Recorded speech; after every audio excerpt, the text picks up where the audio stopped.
September 2004. Charlie Brandt and his wife Teri have come to Orlando, Florida from Big Pine Key. They've escaped the wrath of Hurricane Ivan to stay with their niece, Michelle Jones. Before they can find their way back home, Charlie will brutally murder both his wife and his niece before taking his own life. The story that unraveled after was that of not only a disturbed man, but a serial killer who was meticulous in removing the hearts of his victims. He was also considered one of the nicest guys in town. This is Charlie Brandt, killer hiding in plain sight. Hey y'all, I'm Chris Calvert. And I'm her husband, Rob Potterworth. Welcome to Hitched to Homicide. For better or worse. Till death do us part.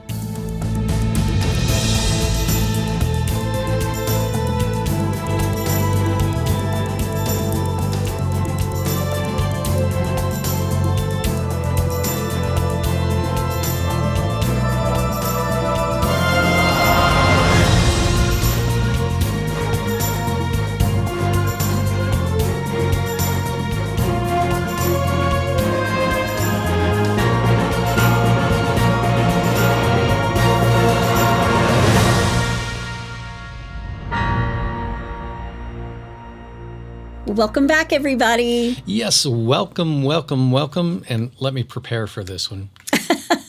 Powitalme, powitalme.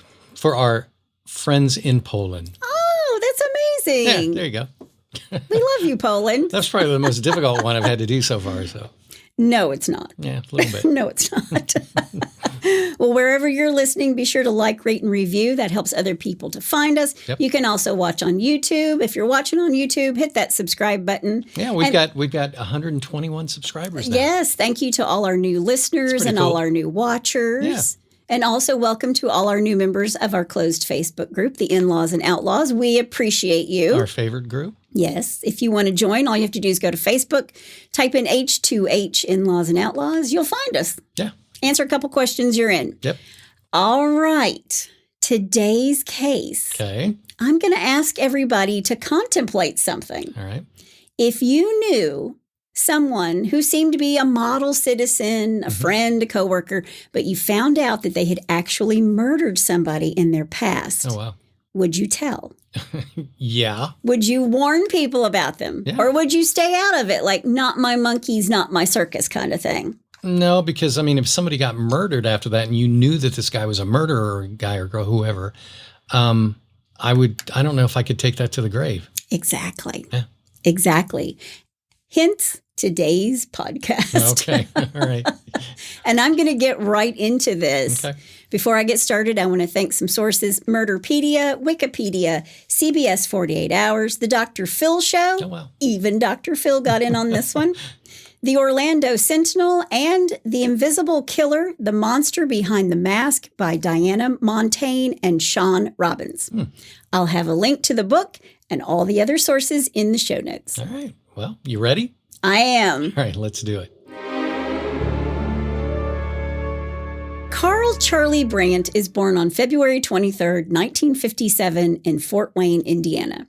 His parents are Herbert and Ilse Zerval Brandt. Ilse. That's like the German version of Elsa. I looked it up. Okay.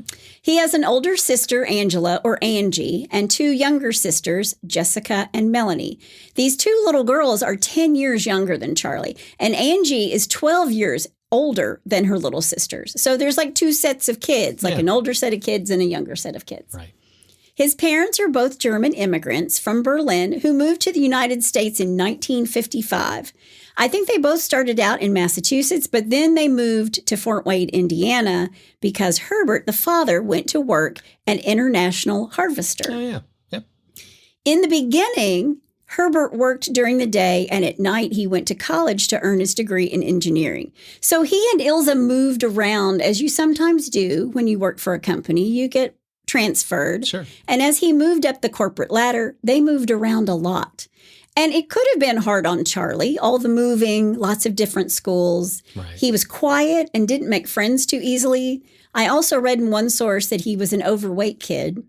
Charlie was really smart. He was a good student, but he's an introvert. And he's really close to his mom. He's a little bit of a mama's boy. And he loves his family dog. Of course. We all do. I'm going to give you a trigger warning now about the dog. No. Sorry. Okay. Sorry. Scotty, don't listen. Don't listen, Scotty. Right. Charlie's dad thought that he was too much of a wimp, and he wanted him to toughen up a little bit. So when the family would be on vacation, Herbert, who was an avid hunter, would take Charlie with him to hunt small game. Okay. By the end of 1970, Charlie is 13, and the whole family is vacationing in Florida. Charlie's mother is pregnant about 8 months. And on this particular trip, Charlie and Herbert are quail hunting, and the family dog is with them. Okay. And while they're hunting, the dog runs into the bushes and disappears. Now, Charlie calls out for him, but his father instead fired 2 shots into the bushes. What? Just out of the blue. Out of the blue. Why do you do that? I mean, dogs go into the bushes when they're out hunting. Yeah. And whether he's trying to get the dog out of the area or his intention was to actually kill the dog, Charlie's best friend is now dead. Yeah. And I've read that, he was trying to kill the dog, or he was trying to kill the dog to toughen up his son. And also that the dog was just kind of old and ailing. Yeah. And so that's why he ended the dog's life. Why do that in front of your kid? Well, Charlie is heartbroken. Well, yeah. They make it back to their home at 6208 Stony Brook Drive in Fort Wayne, Indiana, on January 3rd, 1971. Charlie is still scarred from what happened to his dog over Christmas break, and whether this has any effect on Charlie is kind of unknown. I'll let you make that judgment for yourself. All right. On this night, January 3rd, it's very cold, and they've had an ice and snowstorm in Fort Wayne, Indiana. Mm-hmm. And that night, the family sat down at the dinner table like they always do. Charlie's mom is kind of put out with him because he hadn't finished a school project. Been there, done that. Yeah. Now, after dinner, the family goes into the den to watch TV. They have a brand new color television set. I remember when we got our first color television set. I only remember color TV. Yeah, it was a big deal, though. I mean. Yeah, it is a big deal.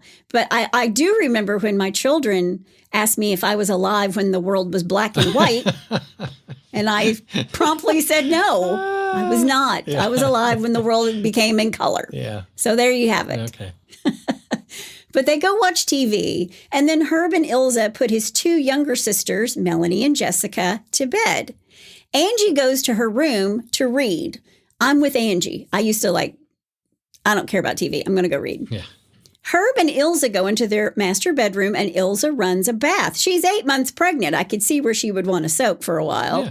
And while his parents are in the bathroom, Charlie goes to his father's nightstand and gets his dad's Luger pistol. Oh, no. His dad never kept it loaded. But remember, Herb's been taking Charlie hunting. Yeah. Charlie loads the gun, cocks it, then he takes it downstairs to the kitchen table where he's finishing his school project, and he hides it under a book. In the master bedroom, his mother is in the tub soaking, and his father is at the sink shaving. Okay. When Charlie's finished with his homework, he takes the gun and climbs the stairs calmly to his parents' room. He walks to the bathroom door, and neither Herbert or Ilza even notice that their son is standing in the doorway of the bathroom. And while his parents are talking away to each other, Charlie raises the gun and shoots his father 3 times in the back. Wow. And Herb yells for Charlie to stop. Quote, "Charlie, don't," end quote. Now, Angie's room is just next door to her parents, and she hears the gunfire and thinks that they're firecrackers. She gets out of bed to see what's going on, but she does not leave her room, which is smart. Yeah. After shooting his dad, Charlie then raises the gun to his pregnant mother in the tub, and she begs for her life and tells him to stop. No. Charlie fires 5 rounds into his pregnant mother. Good grief. Her last words were a cry for help, yelling for Angie to, quote, "call the police." Now, before Angie can get to the door, it swings open, and Charlie is standing in front of her with a gun pointed squarely at her face. He pulls the trigger, but the gun doesn't fire. Oh, really? Now, I've read that the gun jammed. I've also read that it was out of ammunition. I don't know if that's the case or not, because I did look it up, and the magazine for a Luger will hold 10 or 12 bullets. And he only emptied 8 rounds into his parents. Yeah. So maybe it wasn't full. Right. We don't know how many bullets were actually in the magazine. Right. Yeah. Okay. Regardless, the gun doesn't go off. Sure. He drops this gun and Angie kicks it under the bed, which is pretty quick thinking for a 15-year-old girl. Yeah. Then Charlie jumps Angie and he begins to beat her. She fights him off, but then he starts to strangle her. He's got his hands around her throat. Wow. He's choking her out. Wow. And Angie will later say that he had an insane look in his eyes while he's choking her. But Angie looks into his eyes and says, quote, "Charlie, I love you. I love you, Charlie," end quote. And whatever trance he was in, it breaks. Man, she was thinking quick. She really was. Wow. Angie she is a smart cookie. Yeah. Yeah. But he looks at her and says, quote, "What am I doing?" Or "What did I do?" End quote. Wow. Angie tries to calm him down. She tells him to get blankets for their 2 younger sisters who are only 2 and 3. She tells him it's okay. We can all run away together, which is also pretty quick thinking for a 15-year-old. Yeah. So Charlie is getting ready to go get the blankets, and then he turns to his sister and says, quote, "You're not going to leave me alone, are you?" And she reassures him that she's not going to leave him. But as soon as he goes to get the blankets, Angie does leave him. Yeah. She's out the door. She yeeted on out. She's only wearing her nightgown. Oh, wow. It's been a snow and ice storm in Fort Wayne, Indiana. Yeah. She's bloody. She's barefoot. She bangs on the first neighbor's door. And when they didn't answer right away, she goes to the next house.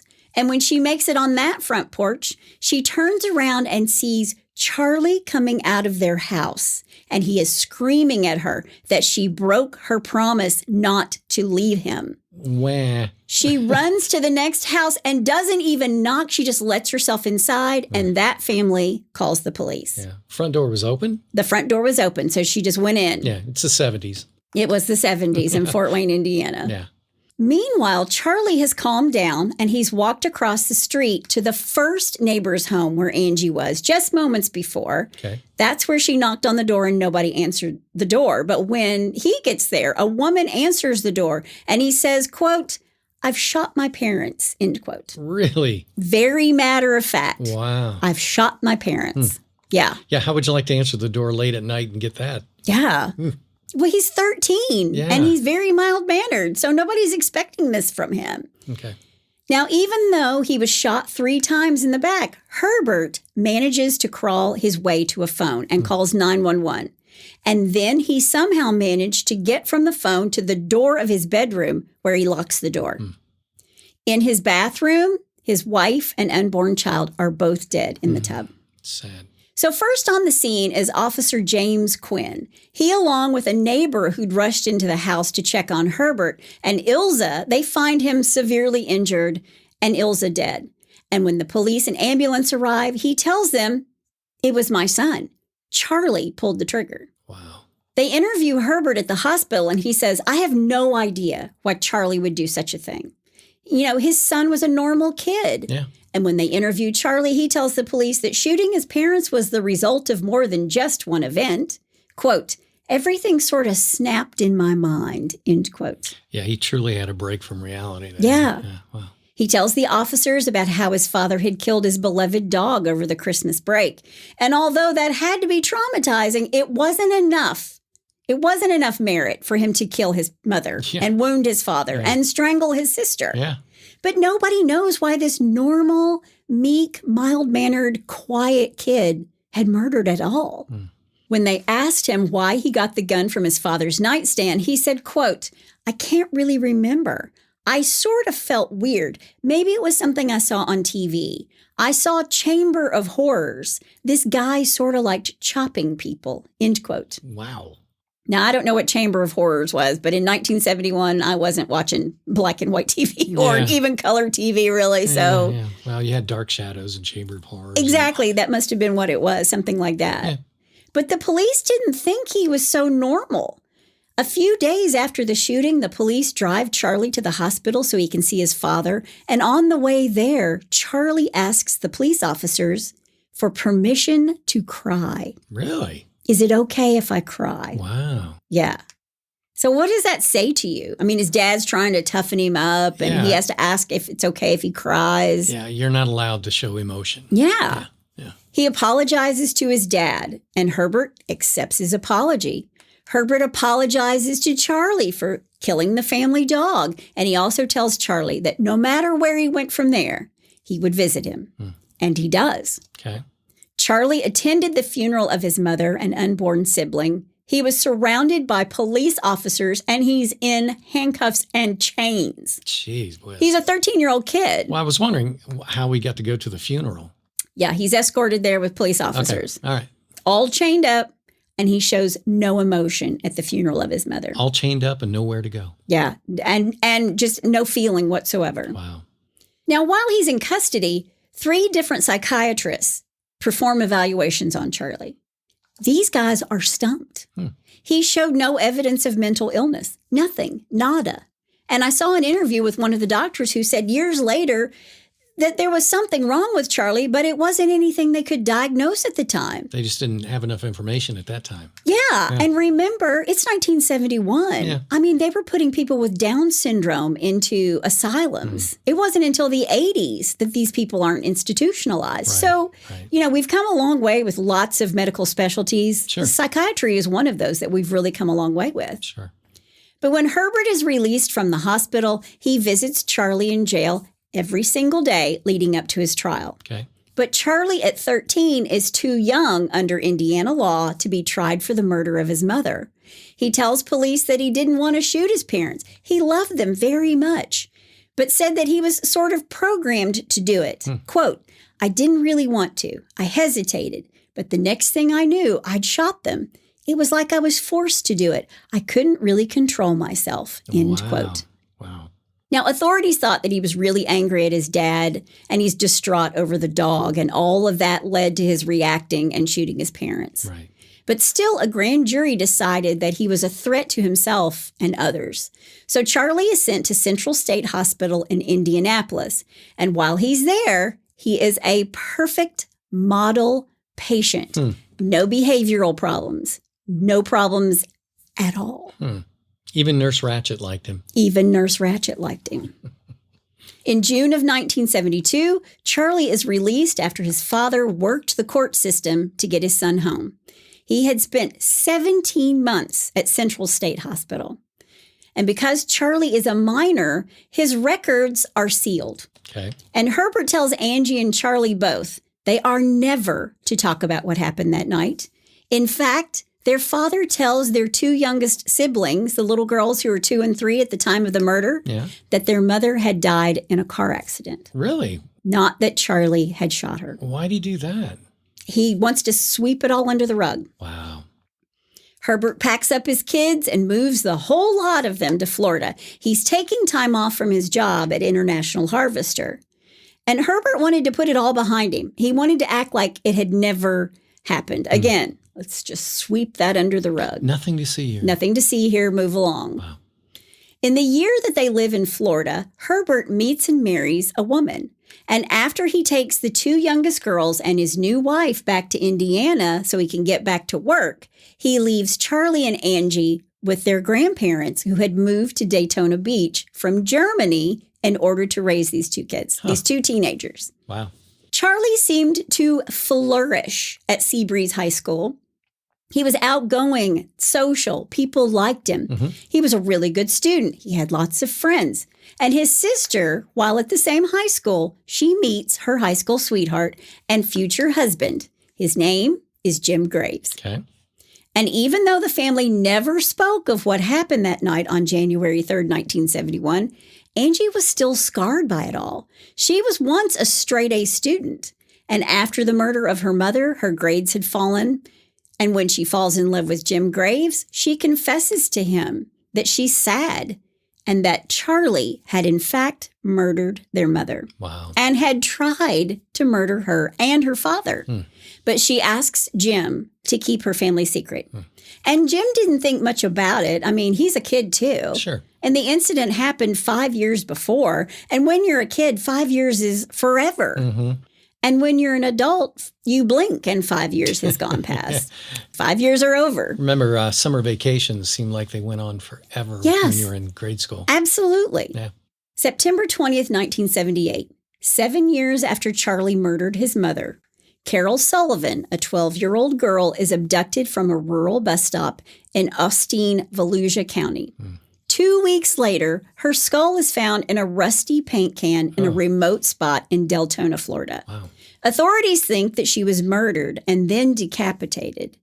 When this murder takes place, Charlie is living in Volusia County. Okay. Remember that. Okay. After Charlie graduates high school, he enrolls at Daytona Beach Community College, where he gets an associate science degree. Also during this time, he's working in nearby Flagler County. Okay. Remember that. Okay. Noted. Noted. After he graduates in 1984, Charlie takes a job in the Bahamas. Oh, wow. Nice. His job was to intercept drugs before they're smuggled into the United States. Okay. Now, I got to stop for a second because something you need to know about Rob is that this man is obsessed with this show where they are smuggling stuff into different countries. Yeah, it's called To Catch a Smuggler. To Catch a Smuggler. If the number of episodes that are saved in the system, immeasurable.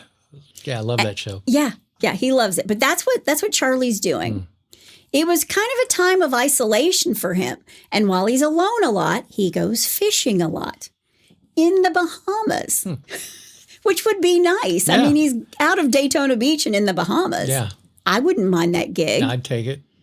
But one day while he's fishing, he catches on the end of his hook not a fish, but a duffel bag. Uh-oh. And inside was hundreds of thousands of dollars of Mr. Smuggler. Cocaine. Cocaine. In bricks, I'm sure. Yes. Yeah. Does Charlie turn it in? Let me think about that. No. No way. Yeah. He takes it home. He stashes it. And over the next few months, he sells it off and rat holes away all the money. Yeah. If it was a duffel bag, I'm sure there was at least $200,000 or $300,000 worth of cocaine in there. $250,000 worth Ta-da. of coke. Ta-da! Yeah. What I found out about this, about cocaine and all this stuff is depends on where you sell it in the United States or even Australia or Europe or whatever, is the value of that cocaine. Like, for example, if you sell it in Miami, it's not worth as much as if you sold it in Minneapolis. And if you sell it in Australia, then you're really going to make a fortune. Ladies and gentlemen, my husband has never taken a drug, and the fact that he knows all of this stuff is a little mind-boggling. Well, it's just telling you. It's that other side that fascinates me so much. I'm telling you. When he had sold off all of this coke, which apparently Rob knows, he probably should have asked Charlie. I mean, or Charlie should have asked Rob, where should I take this to? But when all the coke is gone, he quits his job in the Bahamas and moves back to Florida with all his drug money in tow. And he buys a beautiful home in Astor, Florida, and then he takes a job with Ford Aerospace as a radar technician. Yeah. Well, I mean, and if he made, $250,000 at that time. Yeah, it's mid-'80s. Yeah, he could buy a nice home. He bought a really nice house. You got it. Now, during this time, his sister Angie and her husband, her high school sweetheart, Jim Graves, they've been married, but now they're getting a divorce. And Jim remained really good friends with Charlie, even though he was no longer married to his sister.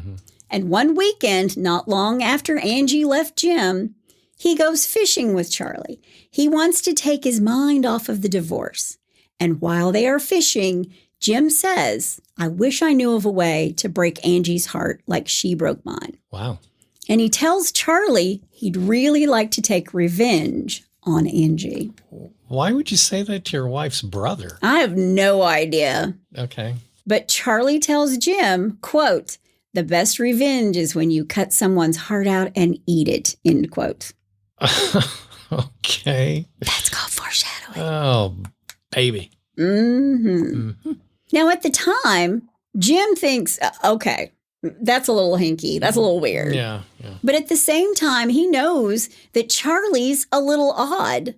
Jim knows Charlie murdered his mother. Right. And Jim had seen the scars on Charlie's father's back. But something else that Jim would eventually realize that was a tell about Charlie is that when Charlie caught a fish, he would carefully and precisely slice it open while the fish is still alive. That's like animal torture. Yeah.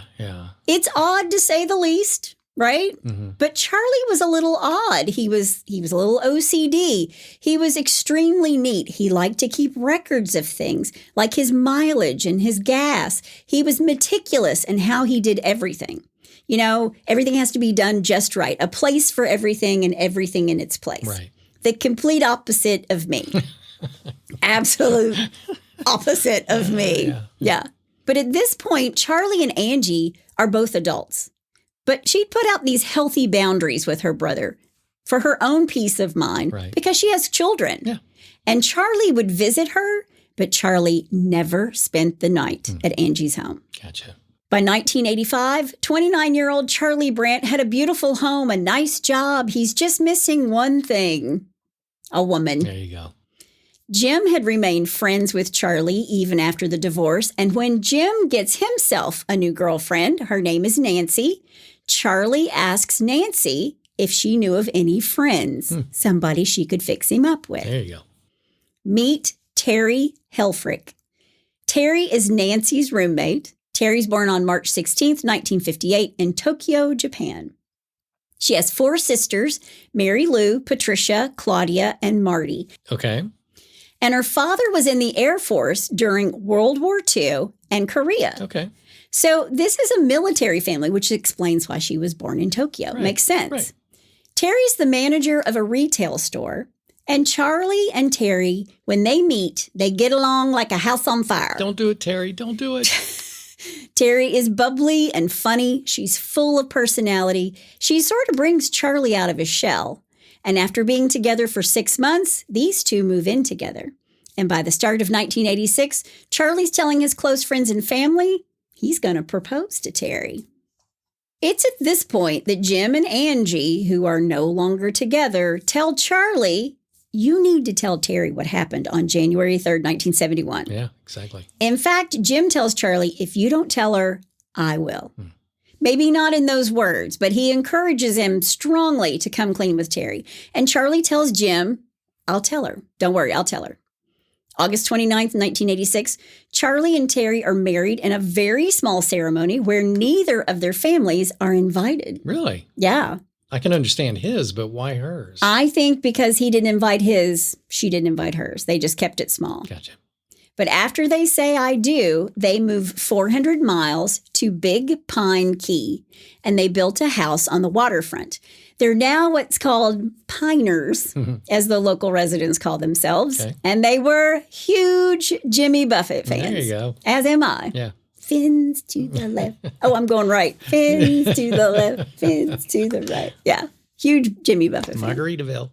December 1988, Lisa Saunders, age 20, is beaten, stabbed, and dragged from her car in Big Pine Key. When she's found, her heart is missing. Really? Police will say that they don't know if it had been extracted by her killer or eaten by vultures. It's been extracted by her killer. Wow. Even though Charlie told Jim that he had told Teri, and when he asked, he insinuated that she knew, most people don't think that he ever told Teri. And Jim does think that Teri knew that Charlie had been a killer. July 19th, 1989, Sherry Parisho's mutilated body is found under the North Pine Channel Bridge on Big Pine Key. This bridge is only 4 blocks from Teri and Charlie's home. Wow. Yeah. Jim went to Key West to visit and work. He wanted to meet up with Charlie and Teri while he's there. They're at a bar because Jim's a musician. He's playing a gig at this bar. Charlie leaves the table and Jim and Teri are alone. And this is when Teri says to him, I need to tell you something about Charlie, something urgent. Only a few days prior, a woman who lived only a block from our house was murdered. She'd been decapitated and her heart had been cut out, and her mutilated body was found in a rowboat under a bridge. And around this same time, I found Charlie in the laundry room. He gets home late and he's covered in blood. Oh, wow. Yeah. Wow. So she found him with, blood all over him on the same night that this woman is murdered. Wow. Charlie tells Teri, as he's immediately washing all this blood off, that he'd been fishing, and that's what the blood is on his shirt. Nice try, Charlie. But there were no fish. Yeah. Once again, nice try, Charlie. And Teri tells Jim, I'm thinking about calling the sheriff. Yeah. That call is never going to be made. Oh, no. Really? Yeah. Why didn't she do it? She just didn't. And after she confesses all of this, Jim is thinking, holy tap dancing Moses. I mean, what if Charlie's murdered somebody? Yeah. But here's who the victim is. Sherry Parisho, a 38-year-old woman who called herself the Rainmaker. She was often seen in the same neighborhood where Teri and Charlie lived. She was homeless, and she was living in this little boat, this little dinghy. And when she's discovered on July 16th, 1989, as we said, her head is severed and her body is mutilated, and her throat had been slashed so violently and with such force that the blade cut through her spine. Oh, gee whiz. And of course, her heart was removed. Wow. She's discovered, meticulously wrapped in plastic and blankets, and dumped in a grassy area near a highway less than 1,000 feet from Charlie and Teri's home in Big Pine Key. Wow. But unbeknownst to the killer, a.k.a. Charlie, a man spotted him crossing the road right where Sherry was discovered on the night she was murdered. Oops. And he goes to the police and he works with a sketch artist to put a composite of a suspect together. Okay. And guess who it looks like? Charlie? It looks like Charlie. Yeah. 1995, Darlene Toller is a sex worker from Miami. Her body is found wrapped in plastic and a blanket. Darlene is missing her head and her heart. She was murdered, dismembered, and dumped in a grassy area near a highway, the same highway Charlie used all the time. Wow. Miami is 100 miles from Big Pine Key, Florida, and Charlie likes to keep a record of things, a meticulous record of things. I'm going to use that word a lot in this podcast. All right. He likes to keep track of his mileage and when he gets gas. September 2004. Hurricane Ivan is barreling toward Florida and the Caribbean, causing catastrophic damage in Grenada, Jamaica, Grand Cayman, and the Cayman Islands, as well as the western tip of Cuba, through the Florida Keys and into the Gulf of Mexico, where it pounded Pensacola and Gulf Shores, Alabama. Yeah, it was a bad one. On the 11th of September, Charlie and Teri pack up and leave the Florida Keys after Charlie has painstakingly boarded up their home. It was meticulous. And these two head inland to Orlando. Okay. And why Orlando, Florida? Well, one of Teri's sisters, Mary Lou, had a daughter. Her name is Michelle Lynn Jones. Okay. Michelle is a 37-year-old single, successful executive who works for the Golf Channel, which is based out of Orlando. Michelle is very close with her Aunt Teri. And to be quite honest, they're kind of close in age. Teri's only 9 years older than her niece. Teri and Charlie had been to see Michelle many times in their now 17-year marriage. Oh, wow. They've been married for 17 years at this point. Wow. Charlie, behind Michelle's back, of course, referred to Michelle as Victoria's Secret. Oh, no. That can't be good. Yeah. Charlie's got a crush. Yeah, he's got more than a crush. Funny thing is, at first, Charlie doesn't want to leave the house. He doesn't want to leave Big Key Pine. He wants to stay and ride out the storm. That is until he hears that Michelle had offered for the two of them to come to her home in Maitland, which is just a little area outside of Orlando. Let me guess. He changed his mind real quick. Changed his mind real quick. Yep. He was ready to go. Let's pack. Yep. Michelle, as I said, was single, very successful. Her home in Maitland had a cool backyard with a pool, a jacuzzi, a great patio for cooking out. So Michelle's home is a place you'd want to visit if you had to evacuate for a hurricane. Okay. And Charlie's very taken with Michelle. You might even say he was infatuated with her, which is exactly what you had said. Yeah.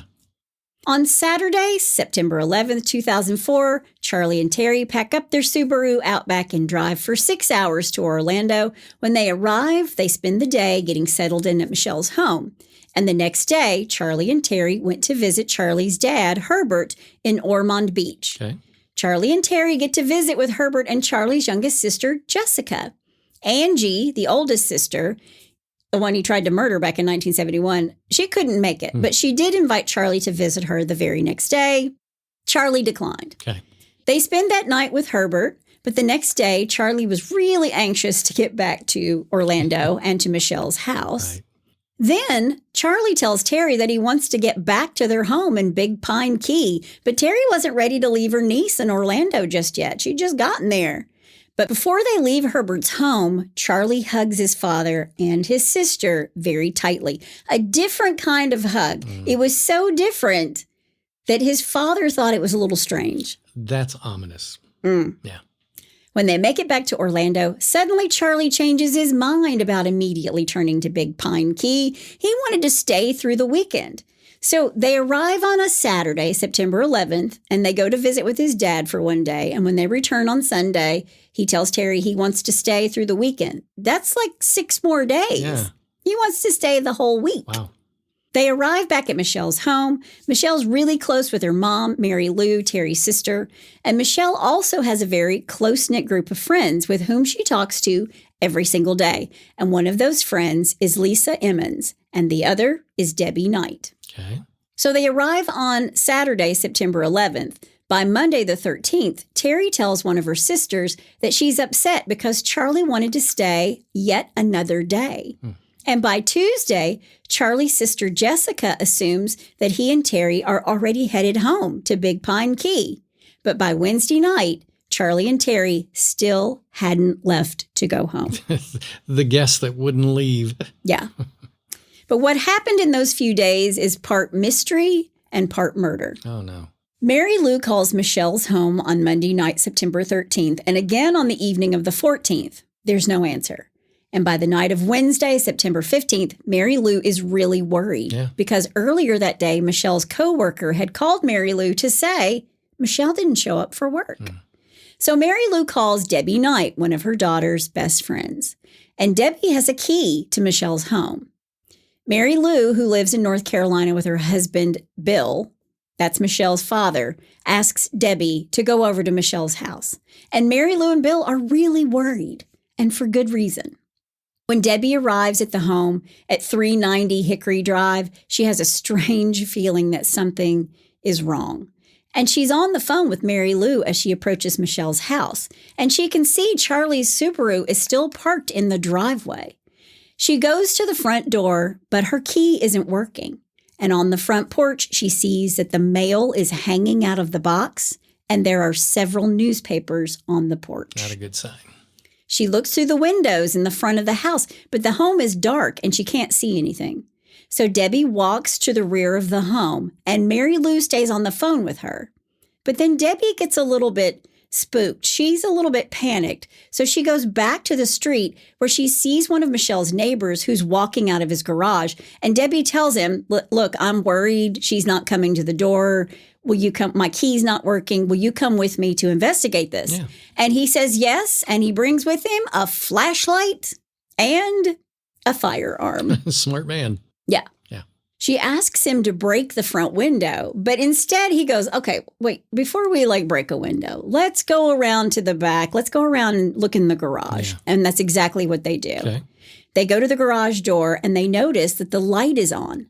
The garage door has those glass panes at the top of it, and you can see inside. But what Debbie and the neighbors see is Charlie. He's hanging from a rafter in the center of the garage between a blue Mazda Miata and a black Acura sedan. Wow. I didn't see that coming. A yellow sheet is around his neck and a ladder is at his feet. Wow. Charlie has committed suicide. Wow. Yeah. He's wearing a white polo shirt and blue shorts. Wow. At 7:43 p.m. Wednesday night, these two call 911, and Debbie calls her other best friend, Lisa. Now, first on the scene is lead investigator Rob Himmert, and inside the garage, he sees Charlie. He's obviously been hanging there for a bit in the sweltering Florida heat. Ugh. That cannot be good. Yeah. Detective Himmert calls for backup, and a couple of other officers join him going into Michelle's home. Okay. And as soon as they walk into the house, they knew it was bad because the house smelled like, quote, death. In the front hallway were the bags of Charlie and Teri and a cooler. And the police looked at it and they're like, okay, they're planning on leaving. They're going to leave Orlando. They're going to go back to Big Pine Key because the hurricane's over. There's really no reason for them to be there. Yeah. In the kitchen, it showed the remnants of dinner, fish, some wine glasses. Some of the kitchen knives were missing from the knife block. On the couch in the living room is Charlie's wife, Teri. Yeah. She's slumped over and covered in blood. Teri had been stabbed 7 times in the chest. Oh, my gosh. There were no defensive wounds. She didn't put up a fight. The police walked farther into the home and into the master bedroom, and inside on the bed is the dead body of 37-year-old Michelle Jones. No. She had 1 stab wound to the chest, but there was more. Charlie had decapitated Michelle and placed her severed head next to her body, even brushing her hair out of her face. Wow. He had severed an arm and both of her breasts and was trying to remove her left leg.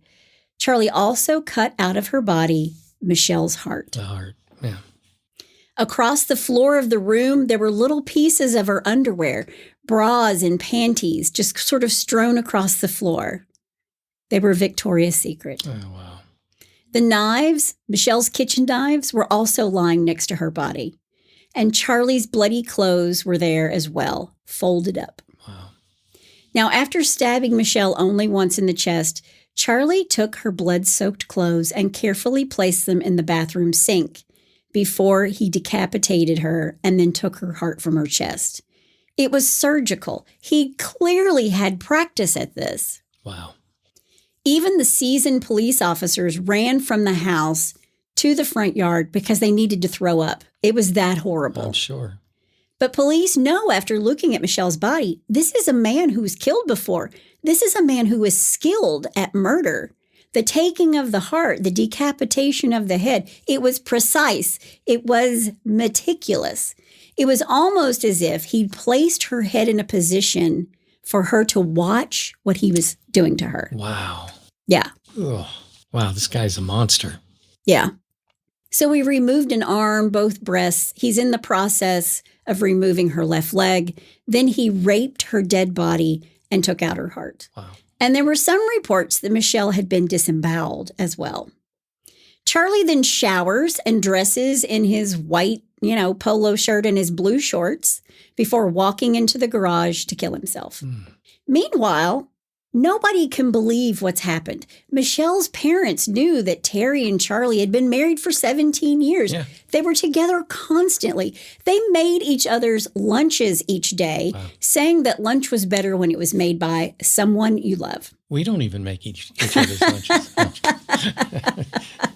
Maybe that's a good sign. No, we don't. We don't make each other's lunches. Yeah.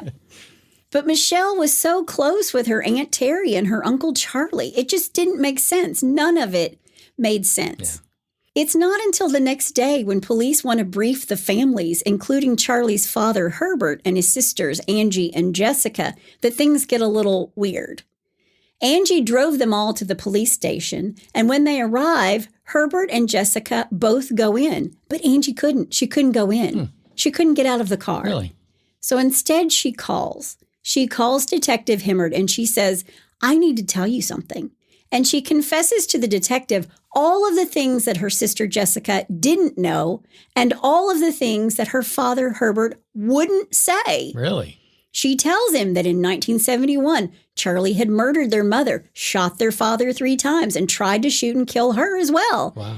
Now, because Herbert and Angie can't really shed much light on the situation in Orlando, the officers head 400 miles south to the Brandts' home on Big Pine Key. Okay. And when they arrive, they can see the painstaking effort that Charlie had used to board up his home from the hurricane. Okay. It was precise. It was meticulous. And they were really impressed by it. I mean, I saw an interview and the police officer was like, it was impressive. Wow. Because he had everything cut and sized perfectly. Even the circles around the doorknobs were perfect. Oh, wow. And once they get inside this house, the first thing the authorities notice is a stack of Victoria's Secret catalogs with Charlie's name above the address, not Teri's. Oh, wow. Now, I get it. When you're a man, if you go in and you buy something, or you buy something out of a catalog and you put your name on it, you're going to get a catalog. Right. Sometimes Rob and I get the exact same catalog here at the house. But it's sharper image, so. It's not Victoria's Secret. No. But when police go into Charlie and Teri's bedroom, they find on the back of the door a poster of the female body, Really? An anatomical musculoskeletal diagram of the female form. Whoa. Inside the house, police also find anatomy and medical books. And neither Charlie or Teri had ever worked in the medical field. Wow. Then inside one of the medical books, they find a newspaper article that was describing Pete Maravich's heart. Pistol Pete? Right, Pistol Pete. He died of an enlarged and weakened heart. And Pete had a heart defect that nobody knew about until they autopsied him after he had died. He had no left coronary artery. Oh, He'd been born with a congenital heart I defect. didn't know that. Yeah. But this newspaper article was explaining his heart, and there was a diagram of it. And that is what Charlie had clipped out and saved. Wow. That's ominous, too. When they start looking on Charlie's computer, they find that he was into some weird stuff. You think? Yeah, really? That shouldn't have been a shock, right? Yeah. He had internet searches for dead women autopsies, disembowelment, and dark fantasies. Wow. But when they interviewed Charlie's friends and neighbors, no one had an unkind word to say about him. And no one thought there was marital trouble between Teri and Charlie at all. He's the best guy ever. If you want to go fishing, you want to go with Charlie. Isn't that the way it always is, though, with these guys? It's crazy. Yeah. Now, Teri kept a diary, a day planner, and she would not only write down like her appointments, like the dentist, but also small things like went to dinner with Charlie. Nice day. But she had written on some days, Charlie a little depressed, started to talk things out, talkative time, a bit emotional, Charlie very emotional, Charlie had a rough day, and weird talk tonight, not a good night, which makes me wonder, what the hell did they talk about? Yeah. Like to be a fly on the wall with that one, yeah. Wow. But more was brewing in Big Pine Key than just Ivan before they left. Charlie, who was employed by Lockheed Martin, was about to undergo a change of management. And with that, there was going to be a background check done on every single employee. Wow. So even though his records are sealed as a minor, maybe he was afraid of what they might find. Right. Yeah. Was it weighing on his mind? Who could say? Right. But it was also discovered that Teri wanted to move to the mainland of Florida. She wanted to get out of the Keys, and Charlie wanted to stay in the Keys. And when they interviewed one of Teri's friends who just happened to be going through a divorce, she tells police that Teri had confided in her that she too was considering divorcing Charlie. Really? Oh, wow. Absolutely. Wow. But everybody's shocked. Everybody but Charlie's sister, Angie, because she'd lived her whole life in fear of her brother. And when the police asked Angie if she believed that Teri knew of Charlie's violent past, she said that she did think she knew because Charlie had promised to tell her. And in fact, he had insinuated that he had told her to his buddy and best man at his wedding, Jim Graves, who is Angie's ex-husband. Right. Now, Teri and Michelle's family is not so sure that that's true. They think that if either of them had told Teri what Charlie had done in 1971, Teri would have never married him. And they knew she didn't know because according to her older sister, Mary Lou, Teri couldn't keep a secret, especially from her sisters. So, you know, it's like telephone, telegraph, tele-Teri. Yeah. Now, aside from that, police know Michelle's body was dissected so meticulously. There was no way this was a first-time murder for Charlie. And now they believe Charlie Brandt was a serial killer. Oh, wow. So police, with the meticulous records that are kept by Charlie dealing with his filling up his car with gas and how many miles he traveled every damn day, he went out of town. I mean, he kept a record of everything he did. The police began to piece together the dates and places where there were unsolved murders similar to that of Michelle with Charlie's travel log. Oh, really? He's leaving them information. Wow. A roadmap. A roadmap. Wow. And so we go back to September 20th, 1978. Charlie's in high school when Carol Lynn Sullivan disappeared from the bus stop. Her head's found in a rusty paint can, but her body is never going to be recovered. And Charlie was in that same area working in a nearby county. Then there's the murder in Big Pine Key, July 19th, 1989. Charlie's married to Teri when Sherry Parishos mutilated body is found under the North Pine Channel Bridge, a bridge that's just 4 blocks from their home. Wow. And Sherry's head had been nearly severed and her heart was taken. Wow.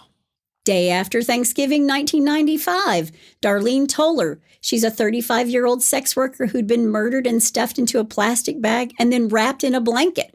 Her heart had been cut out as well, and Charlie's gas and mileage record for that day was 100 miles, the exact distance between Big Pine Key and Miami, where Darlene lived in Little Havana.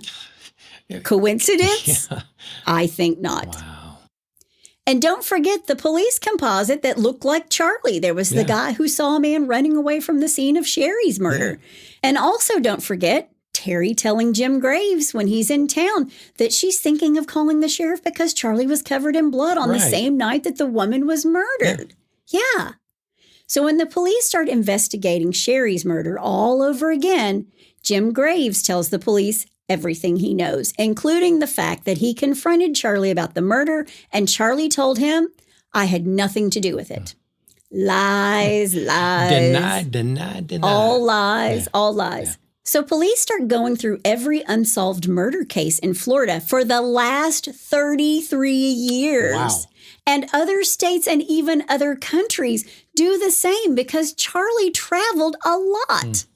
And the FBI database had at least 26 murders with similar characteristics of Charlie's murders. Wow. And some people think it could be upwards of 30 women who have been victims of Charlie Brandt. Gee whiz. Now, the family of Michelle and Teri and their sister Mary Lou have really pushed to put in place something called Michelle Lynn's Law, where the police all around the United States would have a secure database of the investigations of crimes, even those of minors. And to date, it has not been passed. I did some digging and I couldn't see where it had been passed at all. Right. I wonder why they won't pass it. Well, I mean, I'm sure it has something to do with the minors, with the kids. Yeah, but I mean, if it's going to help solve a case, okay. But where do you draw the line? True. It's hard to say. Yeah. So this all brings me back to what would you do with the information like Herbert and Angie and Jim had that Charlie was a murderer? Right. Would you tell people? Would you keep it to yourself? Right. Because, this is a person who doesn't act like a murderer. Angela has told people that she said to Teri, quote, Charlie told you about himself and you married him anyway, end quote. So maybe Teri took that as a joke. And when I read that quote, I thought, okay, I'm pretty sure that my family, when I married Rob, they were like, Rob, do you know what you're in for? Are you sure? Yeah. She told you about herself and you married her anyway. So maybe Teri took it as a joke. Rob took it as a joke. Rob's family came to me and said, I can't believe you're going to take his last name. I know. Yeah. You must really love him. Yeah, that's when I knew it was true love. When she took that name Podorf, I'm like, okay, this is the real thing. Just legally. But according to his friend Jim, when he confronted Charlie about telling Teri, Charlie insinuated that he did tell Teri. And Jim thinks that maybe she knows because of the conversation about the woman who was murdered near their house, that night when they're at the bar. Yeah. And Charlie's covered in blood and there was no explanation for it. Right. The one thing that is certain is that Charlie's father, Herbert, did everything he could to cover it all up, to sweep it all under the rug, including lying to his 2 youngest kids, telling them that their mother had died in a car accident. Yeah, which it's beyond me. Yeah. Now, according to Mary Lou, she's still waiting for an apology from Angela, and she never got one from Herbert. I don't think he's alive anymore. Yeah. Charlie Brandt was a murderer who was hiding in plain sight, which is the best place to hide, I suppose. Everybody loved him. Everybody thought he was a great guy. Everybody thought he was in a wonderful marriage. Right. It's a lot to think about. But I promise you, if and when more murders are attributed to him, I will let you know. But that is the story of the man, the killer, who hid in plain sight, Charlie Brandt. And that's all I have to say about that.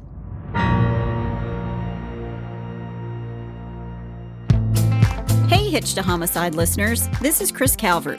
I love doing research and writing about real crimes, but I also love writing about fictional people who commit horrible atrocities. When you're ready to take a break from true crime for fictional crime, go to chriscalvert.com, where you'll find all my books, including some free ones to get you started. Jane Doe is one badass chick who quietly hunts terrorists in the United States. The Sex and Lies books are all FBI and CIA cases with a little romance on the side. And coming summer 2022, Book 10 in the series, Sex, Lies, and Rock and Roll, releases. You can find all of these books everywhere, and if you like to listen instead of read, you can find them all on Audible. So go grab a free book or take a listen. I love all the characters I've written. I've given them pain, ruined their lives, make them suffer, and maybe even throw in a heroic death. Or maybe they live to fight another day. Check it all out at chriscalvert.com, and thanks for being a listener of Hitched to Homicide. Well, that's a case and a half. Gee Let me tell you what, that's the whole enchilada right there. Wow.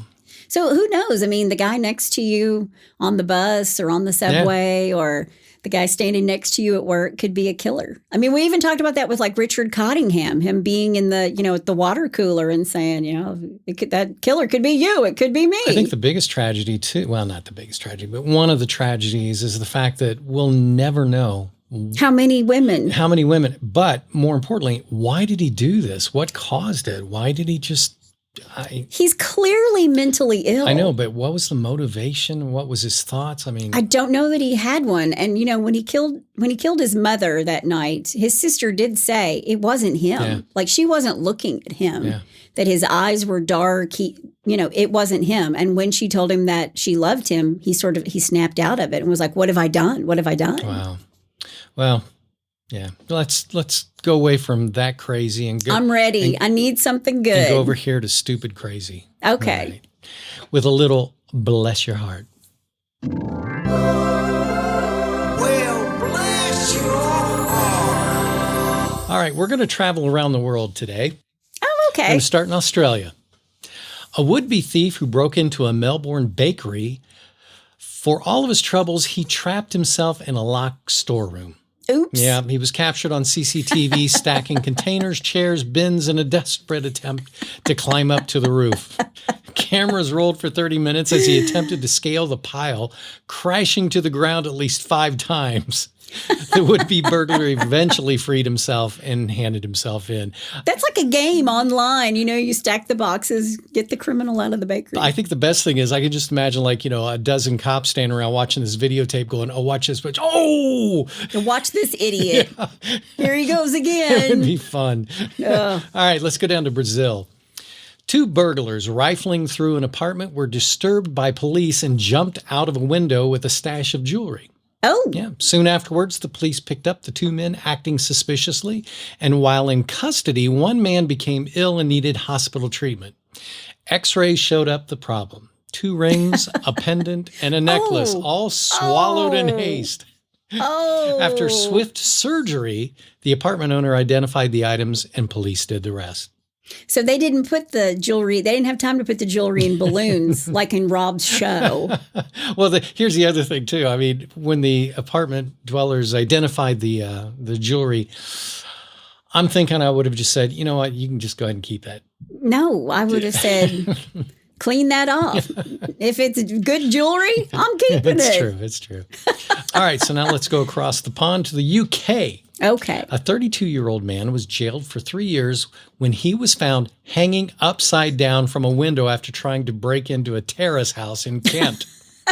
Having been caught hanging literally upside down from the window of the house he was attempting to break into, he was left with little choice but to admit his crime and take his punishment on the chin, police said.